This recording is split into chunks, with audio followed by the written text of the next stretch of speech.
नमस्कार मित्रांनो, स्वागत आहे तुमचं नाद मर्दानी MH10 यूट्यूब चॅनेलवरती. तर मित्रांनो, थंबनेल आणि टायटलवरून तुम्हाला समजलेच असेल की या व्हिडिओमध्ये आपण काय पाहणार आहोत. तर मित्रांनो, आपल्या सर्वांचे लाडके रणवीर राहुलभाई पाटील आडवली कल्याण यांचा बिंजोडचा बेताज बादशाह व चतुर्थ हिंदी केसरी मथुर 1001 आता आपल्याला आगामी कोणत्या मैदानात दिसणार व मथुरचा पायरा कोणासोबत असणार. तर मित्रांनो, हीच या व्हिडिओमध्ये आपण जाणून घेणार आहोत. तुम्ही व्हिडिओ शेवटपर्यंत बघा. व्हिडिओला व्हिडिओला लाईक करा, शेअर करा आणि जर आपल्या चॅनलवर नवीन असाल तर आपल्या चॅनलला नक्कीच सबस्क्राईब करा. तर मित्रांनो, आत्ताच झालेल्या पुसेगाव हिंद केसरी मैदानात मथुरने अतिशय सुंदर अशा प्रकारे कॉकटेलसोबत पळून 2 नंबरचा मान पटकावला व हिंद केसरीचा किताब देखील आपल्या नावावर करून घेतला.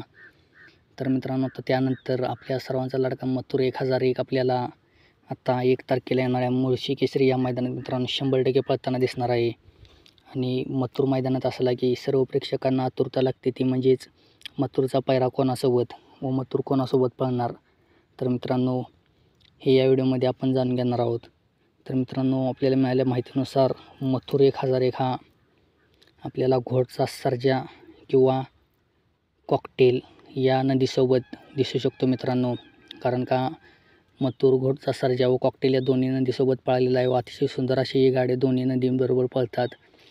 मागल्याच झालेल्या पुसेगावच्या मैदानात कॉकटेल आणि मथुर ही जोडी पळालेली व संपूर्ण महाराष्ट्राच्या नावावर अधिराज्य करून ही जोडी अशी सुपरफास्ट असं स्पीड लावून पळते. आणि त्यानंतर घोडचा सर्जा आणि मथुर मित्रांनो, आपल्याला ही जोडी बिनजोडलाच पळताना दिसलेली. त्यानंतर ही जोडी आपल्याला पळताना दिसली नव्हती. त्याच्यामुळे ही जोडी देखील उद्या 1 तारखेला मित्रांनो मुळशी केसरी या मैदानात पळताना दिसू शकते. तुम्हाला काय वाटतं, यातली कोणती जोडी या मुळशी केसरीच्या मैदानात पळावी? आपल्याला कमेंटमध्ये नक्कीच सांगा. व्हिडिओला लाईक करा, शेअर करा आणि जर आपल्या चॅनलवर नवीन असाल तर चॅनलला नक्कीच सबस्क्राईब करा. असेच भेटू नवीन व धमाकेदार व्हिडिओमध्ये. धन्यवाद.